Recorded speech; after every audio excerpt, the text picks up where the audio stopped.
में कोटि कोटि नमन। श्री योग वशिष्ठ के उपशम प्रकरण में हमारा चल रहा था कि गाधी नामक ब्राह्मण को बड़ा आश्चर्य हुआ था जब उन्होंने स्थित वो हुआ था जल में, और कहाँ उन्होंने इतनी बड़ी अवस्था देख ली।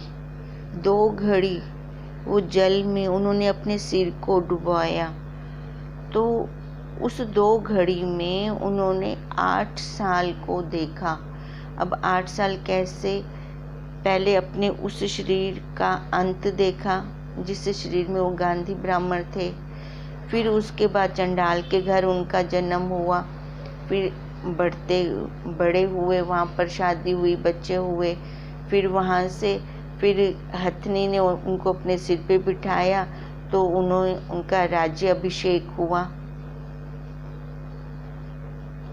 अब वहाँ पर देखो, अब ये सारा वो 2 घड़ी में देख रहे हैं। जब उन्होंने अपने शरीर को त्यागने की इच्छा की तो वो अग्नि का सेक लगा, तो ये वापस फिर गादी के शरीर में आ गए।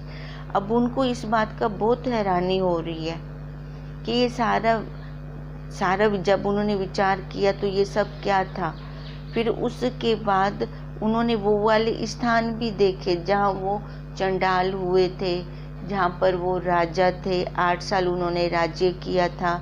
वो जाकर जागृत में वो स्थान भी देख के आए।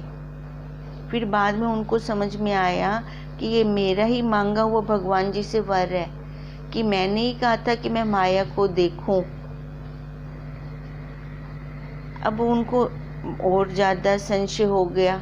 अब इस संशय को निवृत्त करने के लिए अब फिर से उन्होंने विष्णु भगवान जी की पूजा की, फिर से तप किया कि मेरा ये संशय निवृत्त हो। अब उनके तप से फिर प्रसन्न होकर विष्णु भगवान जी फिर से आए।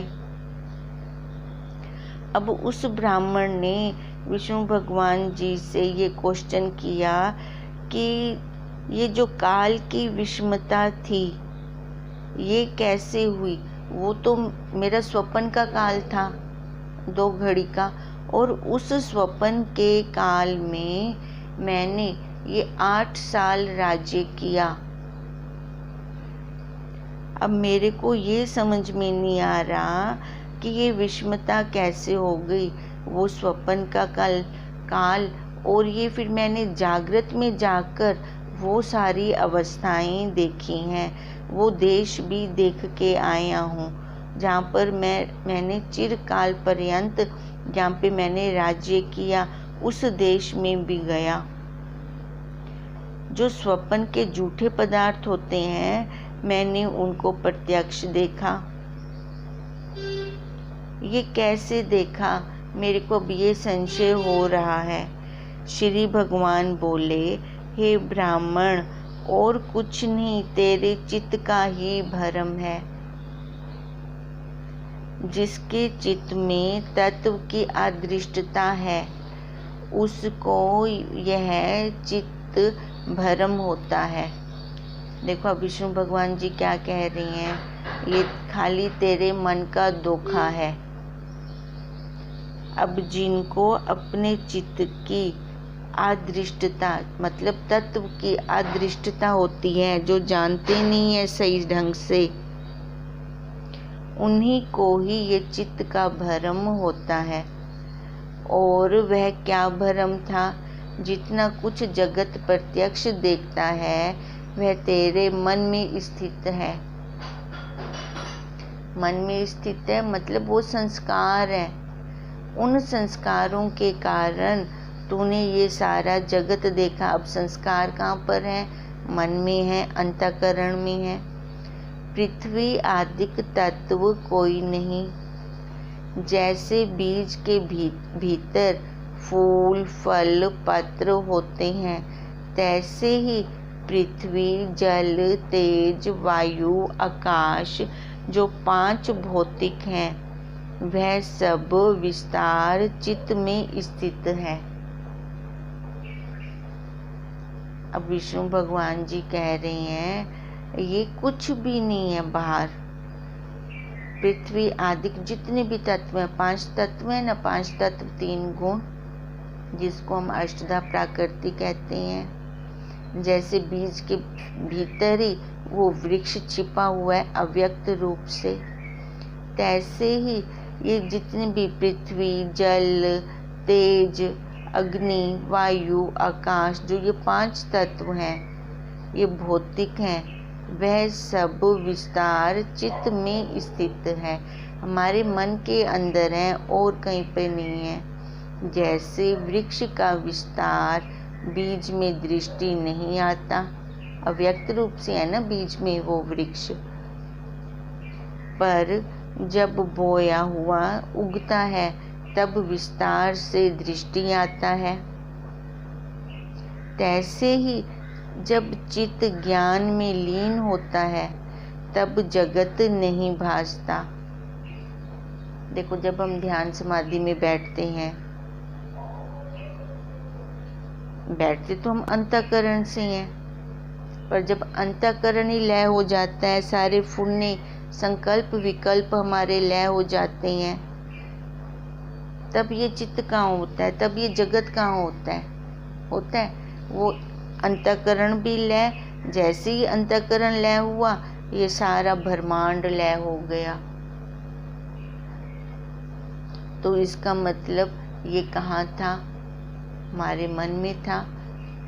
अब सुषुप्ति की अवस्था देखें, सुषुप्ति की अवस्था में सब कुछ लय होता है,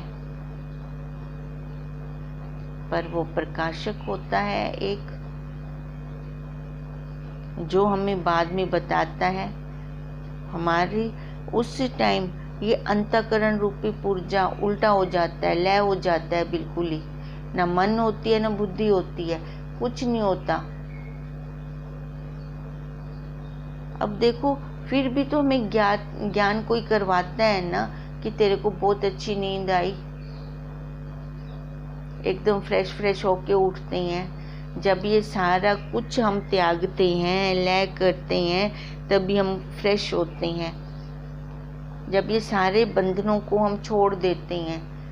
अब सुषुप्ति की अवस्था में कौन सा बंधन होता है, कौन सा घर परिवार होता है, कौन सा काम काज धंधे होते हैं, कुछ भी नहीं होता। जहाँ पर कुछ भी नहीं होता, उस अवस्था का जब हम अनुभव बाद में करते हैं तो देखो कितना आनंद आता है। अब वही गुरुदेव कहते हैं, जागृत में सुषुप्ति की अवस्था आए। वो तो अज्ञान की अवस्था थी ना। हम जानकर ये सारा कुछ छोड़ दें, जितने झमेले हैं, ये कर्मजन्य सृष्टि है, व्यवहारिक सत्ता में रहें, वही सत्य है। व्यवहार करो, छी कर दो, करछी करछी जैसे करती है, कर और छी कर, पर हम तो चिपक जाते हैं एक एक के साथ। कहीं जानना होता है ना, बाहर गाड़ी में भी देखो संबंध बनाकर आ जाते हैं।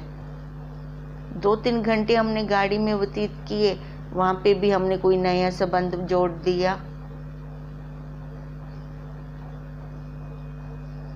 इस जीव को यही आदत पड़ी हुई है, यही उसके संस्कार हैं जो उसको बैठने नहीं देते।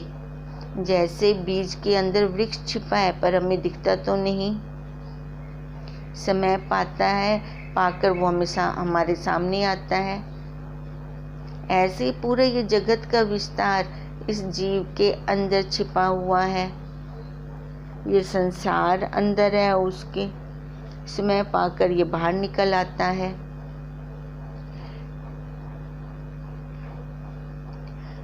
तब विस्तार दृष्टि आता है। तैसे ही जब चित्त ज्ञान में लीन होता है तब जगत नहीं भासता, और जब स्पंदन रूप होता है तब बड़े विस्तार संयुक्त भासता है। हे ब्राह्मण, जो कुछ जगत देखता है वह सब चित्त का भ्रम है। जैसे एक कुलाल घट आदिक वासना उत्पन्न करता है, तैसे ही एक चित्त ही अनेक भ्रम रूप पदार्थों को उत्पन्न करता है।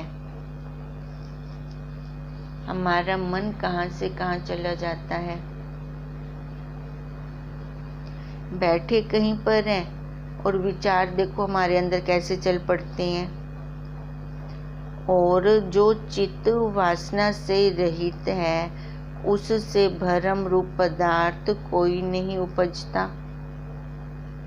जहाँ पर कोई फुरने नहीं है, इच्छाएं नहीं है, वासनाएं नहीं है, वहाँ पर देखें हम कोई भ्रम रूप पदार्थ नहीं है। मतलब जगत ही नहीं है। ये पदार्थ कहाँ है? जगत में ही है। वहाँ जगत ही लय है ये हमारा।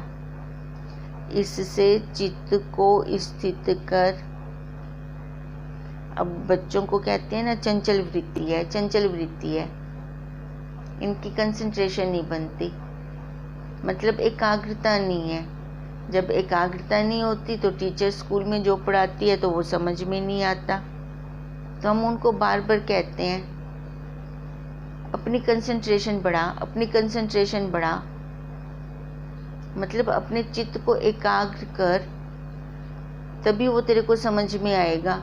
अब मैम पढ़ा रही हो और तू इधर उधर देख रहा हो तो कैसे समझ में आएगा। अब ऐसे ही हमारे गुरुदेव कहते हैं, जब सत्संग चल रहा हो तो ऐसे लगे कि जैसे हमारी कोई चुगली कर रहा है, और हम अपनी कोई हमारी चुगली करता है तो हम उसको कैसे सुनते हैं, कैसे एकाग्रता से सुनते हैं। हम दूसरे कमरे में बैठे हैं और दूसरे कमरे में कोई हमारी बातें कर रहा होता है और इधर बच्चे शोर मचा रहे होते हैं, तो कैसे हम उनको कहते हैं 2 मिनट चुप कर, 2 मिनट चुप कर, क्योंकि मेरे को वो वाली बात सुननी है। पूरा ध्यान हम वहाँ पे लगा देते हैं। अब ऐसे ही जब सत्संग हो, गुरुदेव अपने महावाक्य दें हमें, तो हमें क्या लगे कि गुरुदेव हमें हमारी ही चुगली कर रहे हैं। तो देखो हम ध्यान से सुनेंगे। फिर जब वैसे ध्यान देंगे, जैसे हम अपनी चुगली सुनने में ध्यान देते हैं, ऐसे महावाक्य हम ध्यान से सुनेंगे, तभी हमारा चित्त एकाग्र होगा और इसमें फिर फुरने उठने बंद होंगे। फुरने नहीं होंगे तो ये जगत लय है। इसलिए कहते हैं कि अपने मन को स्थित करें। हे ब्राह्मण, इस चित्त में कोटि ब्रह्मांड स्थित हैं, क्योंकि ये जीव कब से भटक रहा है और हर जन्म के संस्कार इसके अंदर भरे हैं। 3 शरीर हैं यहाँ पर, स्थूल, सूक्ष्म, कारण। कारण शरीर क्या है? गोदाम।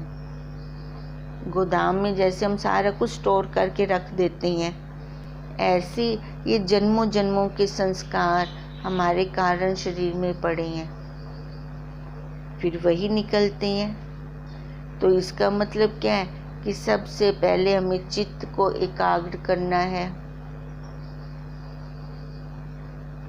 शम दम से मन को कंट्रोल करना है, इंद्रियों को कंट्रोल करना है, तभी ये ज्ञान अंदर ठहर सकता है। जो तुझको चंडाल अवस्था का अनुभव हुआ तो इसमें क्या आश्चर्य हुआ, और तू कहता है कि मैंने बड़ी आश्चर्य रूप माया देखा। अब व्रत तो उसने खुद लिया था भगवान जी से कि मैं आपकी माया देखूं। अब वो भगवान जी ही उसको कह रही हैं, अगर तूने चंडाल रूप को देखा है, चंडाल अवस्था का अनुभव किया है, तो इसमें हैरानी वाली कौन सी बात है? तू क्यों ऐसे कह रहा है कि मैंने बड़ी आश्चर्य रूप माया देखी है? सो उसको ही माया कहता है। अब कह तो तू रहा है कि माया मैंने देखी है। अब जो तुझको विद्यमान भासता है वह सब भी माया ही है। अब देखो, वो तो जो तू कह रहा है, जो तेरे को स्वप्न काल वाला लग रहा है कि मैंने बड़ी माया देखी है, भी वो जो मैंने स्वप्न में देखा था, जागृत में, वो मैं सारा कुछ देख कर आया हूँ। मेरे को बड़ी हैरानी हो रही है। अब भगवान जी कह रहे हैं खाली वही माया ही नहीं है, जो तू ये जागृत में भी देख रहा है ना, ये भी माया ही है। जो तुझको अपने ग्रह में अनुभव हुआ था और चंडाल के ग्रह में जन्म लिया, कुटुंबी हुआ और राज किया, फिर चिता में जला, फिर अतिथि ब्राह्मण से मिला। देखो, अतिथि ब्राह्मण ने ही उसको ज्ञात करवाया था ना कि मैं उस देश में था, कि उस देश का राजा चंडाल था, वहाँ मैं कुछ काल मैंने व्यतीत किया था, तो मेरे को पाप लग गया है, तो उसके लिए मैं चंद्रायण व्रत रख रहा हूँ, तभी मेरा शरीर ये कृश हो गया है। अब भगवान जी क्या कह रहे हैं कि जो तू अपने शरीर में था, फिर अपने शरीर का जो तूने त्याग किया, फिर चंडाल के घर में तूने जन्म लिया, फिर राज्य का राजभोग किया, फिर वो अतिथि ब्राह्मण जो तेरे घर आया, तेरे को मिला, फिर जाकर तूने सब स्थान देखे, सो भी माया ही है। ये भी सारी माया ही है। जैसे इतना भरम तूने माया से देखा, तैसे ही यह फैलाव भी सब माया ही है, क्योंकि ये सारा माया था। ये संस्कार हैं तेरे अंदर सारे। तूने अपने संस्कारों को जब तूने देखा, तभी तेरे को हैरानी हो रही है। हे साधो, जैसे स्वप्न में नाना प्रकार के पदार्थ भासते हैं और जैसे मदिरा पान करने वाले को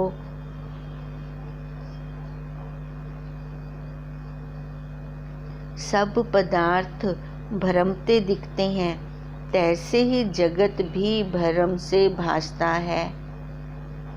ये भी सबसे बड़ी माया है, भ्रांति है, अध्यास है कि अधूरा देख रहे हैं हम। है ये सारी माया, बना कुछ भी नहीं, सत्य कुछ भी नहीं है। देखो, अगर सत्य होता तो एक रस रहता। जितना भी हम इन आँखों से देख रहे हैं बाहर, क्षर है, क्षर है, क्षर है, तत्व है, बदलने वाला है। ये हमारी बुद्धि में बैठ जाए, हमारी बुद्धि में ये बैठता नहीं। इन पदार्थों को देखकर हमें क्या लगता है, ये सत्य है, पर सत्य तो तीनों कालों में यहाँ पर है ही नहीं। अब यही भगवान जी उस ब्राह्मण को दिखा रहे हैं, क्योंकि उसने फिर से ही तप किया कि ये जो काल की विषमता मैंने देखी है, तो मेरे को बड़ी हैरानी हो रही है।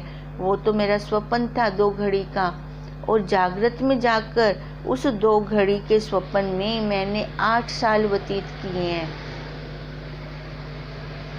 देखो, जब हम स्वप्न देखते हैं, अपना अनुभव लें, तो वहाँ पे हमारा कितना टाइम व्यतीत हो जाता है, और जब हम जगते हैं, जागृत अवस्था में आते हैं, वहाँ पे अभी आधा घंटा मुझसे बीता होता है। कई बार तो आधा घंटा भी नहीं होता, 15 मिनट में भी हम देख लेते हैं। और वहाँ पे स्वप्न वाले काल में हमने कितनी आयु व्यतीत कर दी।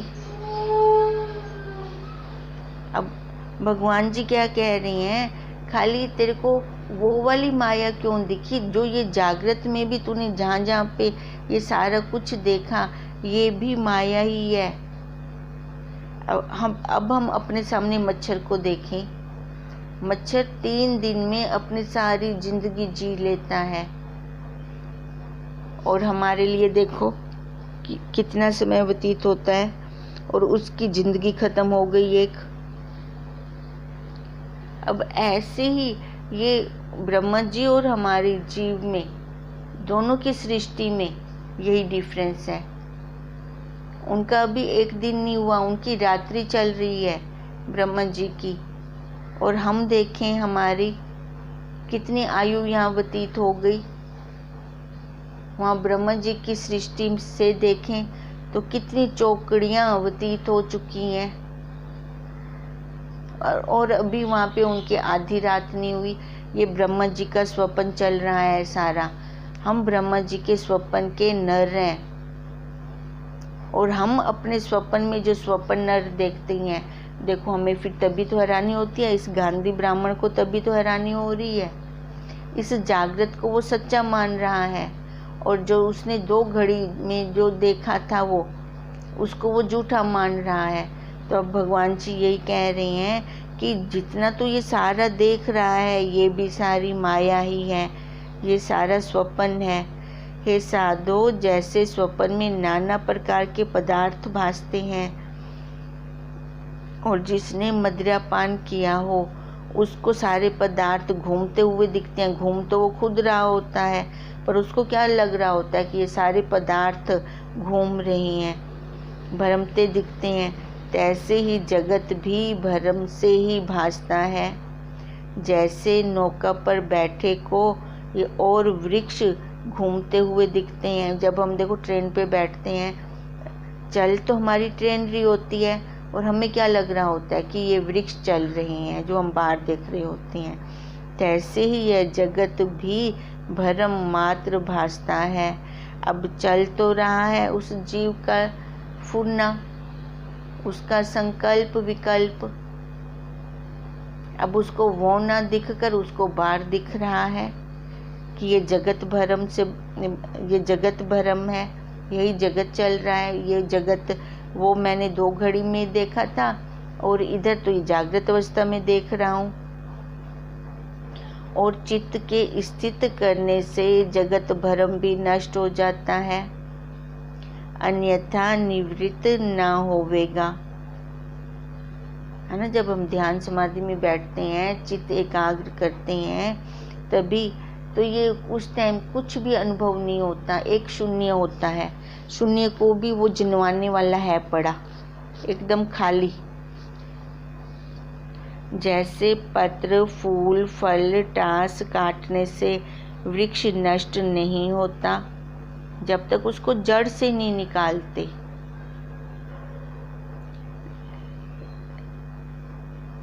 जब मूल से काटिए तब नष्ट हो जाता है। तैसे ही जब जगत भ्रम का मूल चित्त ही नष्ट हो जाएगा तब ये संपूर्ण भ्रम निवृत्त हो जाएगा।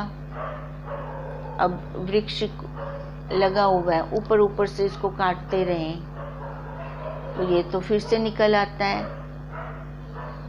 अब ऐसे ही भगवान जी कह रही हैं भी जब तक तू वृक्ष को मूल से नहीं काटता तब तक उसकी टहनियाँ पत्ते नहीं निकलेंगी। जब मूल से काट देगा फिर उनमें समर्थता ही नहीं आने की। ऐसी जब तू चित्त को मूल से उपशम कर देगा, मूल से ही नष्ट कर देगा।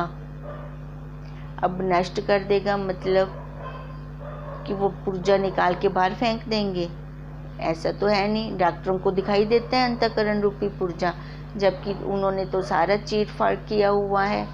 उनको पता ही नहीं है कि अंतःकरण कहाँ पे है।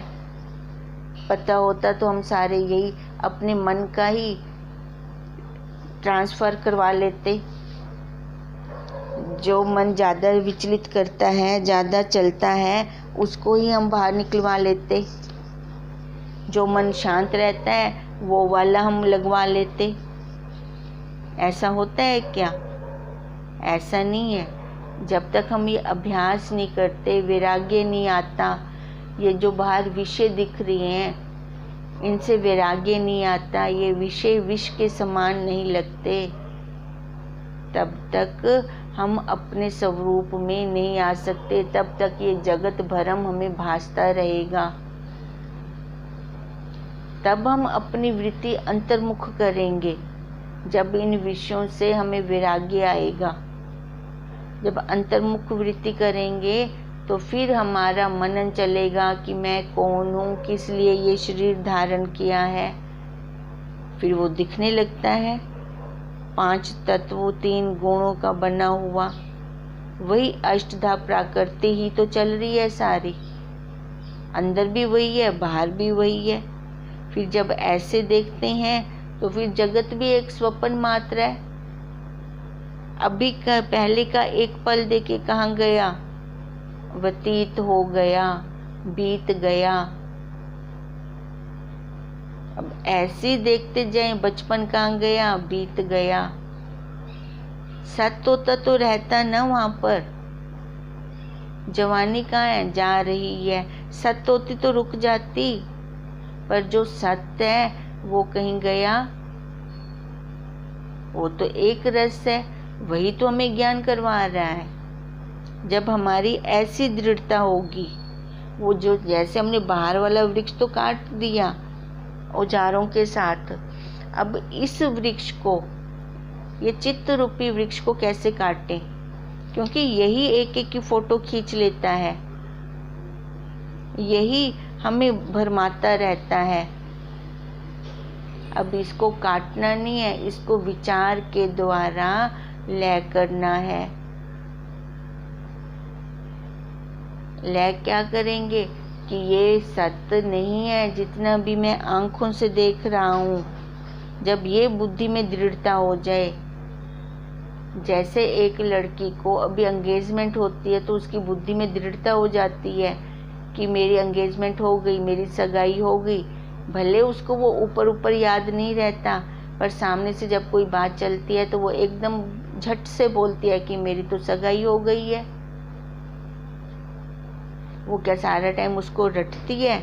नहीं, पर बुद्धि में जैसे उसको दृढ़ता होती है, ऐसी ही दृढ़ता हमारी बुद्धि में हो जाए कि मैं ब्रह्म हूँ, मैं साक्षी हूँ। जितना भी इन आँखों से दिख रहा है ये सारा भ्रम है, भ्रांति है, धोखा है, अधूरा देख रही हैं, अज्ञान काल में देख रही हैं। जब तत्वज्ञ गुरुदेव जी ने ज्ञान दिया तो अब उस रहस्य को भी समझें। जैसे संसारियों ने हमें मनवाया, तू माँ है, तू पत्नी है, तू बहन है, तू बेटी है, बचपन से मानते ही तो आए हैं। अब गुरुदेव हमें जनवा रहे हैं, अब जान ले। अब क्यों किंतु परंतु लगा रहे हैं? क्योंकि जो हमने पहले माना था वो संस्कार इतने पक्के हो गए कि अब ये वाले संस्कार अंदर जाते ही नहीं है। जाते हैं तो एक कान से जाते, दूसरे कान से निकल जाते हैं। तभी ये जगत सच्चा लग रहा है, मैं मेरा सच्चा लग रहा है। अब इसलिए कह रहे हैं भगवान जी कि ये जब तक इसका मूल तू नष्ट नहीं करता, चित्त जब तक ये नष्ट नहीं होता, मतलब ये तू देखता नहीं है। हमने हट से नष्ट नहीं करना, ज्ञान से। जवानी में तो इंद्रियां बलवान होती हैं, हट किया भी जा सकता है, पर जब बुढ़ापे में शिथिल हो जाती हैं तो जवानी में जो हमने रोक लगाई थी ज्ञान से तो हमने काटा नहीं। रोक कैसे लगाई थी? हट से। हट से जो रोक लगाई थी, अब इंद्रियां शिथिल तो अब वो सारे विषय सामने आ गए, अब सारे विषय चाहिए। अगर यही रोक हमने ज्ञान से लगाई होती तो देखो फिर हमें बुढ़ापा रुलाता नहीं। अब बुढ़ापे में जैसे कहते हैं कि सारे मेरे पास बैठे, तब किसी के पास समय ही नहीं होता साथ में बैठने का। फिर उस टाइम दुख लगता है कि सारी मैंने अपनी जवानी, सारी जिंदगी इनके ऊपर खर्च कर दी, अब इनके पास मेरे लिए समय नहीं है। देखो उस बुजुर्ग का बुढ़ापा रुल जाता है। और ये अटल सच्चाई है, हर शरीर पर बुढ़ापा आना है, कोई आगे तो कोई पीछे।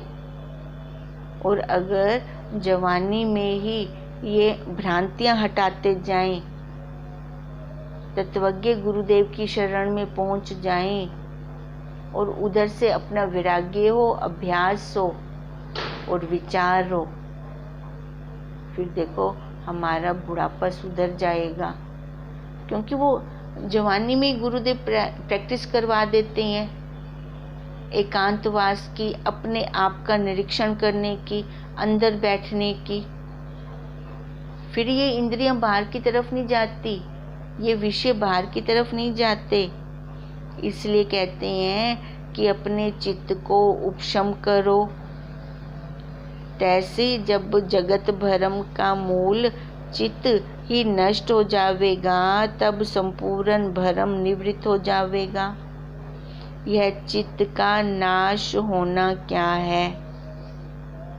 अब ये भी एक क्वेश्चन है कि ये चित्त का नाश होना क्या है। चित्त कैसे नाश होगा? कोई वस्तु थोड़ी है कि उठा के मैं उसको नाश कर दूंगा, ईंट मार दूंगा इस चित्त को, या फिर इसको तोड़ मरोड़ दूंगा, या कहीं नदी में बहाऊंगा। अब इस चित्त को कैसे नाश करें? चित्त की चेत्यता जो दृश्य की ओर धावती है, वही जगत का बीज है। अब चित्त को कैसे नाश करें, ये फिर हम कल करते हैं। हरि ओम तत्सत, हरि ओम तत्सत, हरि ओम तत्सत।